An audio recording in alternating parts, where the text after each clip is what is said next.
আসসালামু আলাইকুম গাইস, টাকা পয়সা কাগজের ভাই বেরাদার রক্তের চলে আসলাম একটি সুন্দর ভিডিও নিয়ে আপনাদের জন্য। মিরপুর থেকে খানিকটা দূরে চলে আসলাম দিয়াবাড়ি লেক পারে। লেক পার তো নয়, জানো, একটি মধুময় রাস্তা। লেক পার পর্যন্ত যেতে হলে আমাকে অনেকটা বালিময় পথ পাড়ি দিতে হবে। তবুও বালুর বাধা তো আর আমাকে আটকে রাখতে পারবে না। আপনাদের বন্ধু আমি আপনাদের জন্য তো একটি সুন্দর ভিডিও নিয়ে আসার চেষ্টা করছি।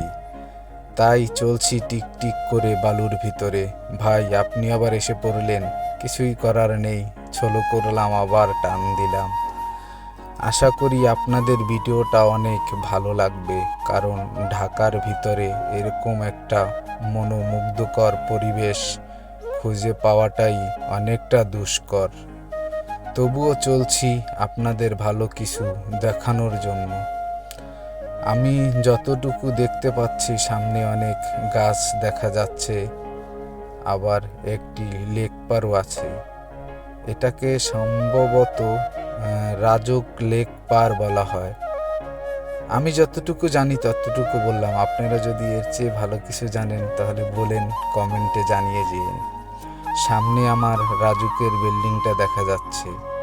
আমার যাওয়ার ইচ্ছা আরও অনেক বেশিটা বেড়ে গেল সামনে একটু লেক দেখে, কারণ নদী পানি আমার অনেক ভালো লাগে।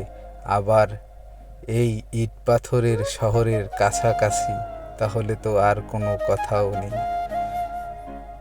ছোট লেকটার ভিতরে কিছু কিছু বোটও দেখা যাচ্ছে।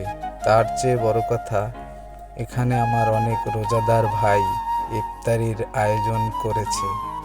এমন একটি মনোমুগ্ধকর পরিবেশে ইফতার করা, এটা সবার পক্ষে সম্ভব নয়।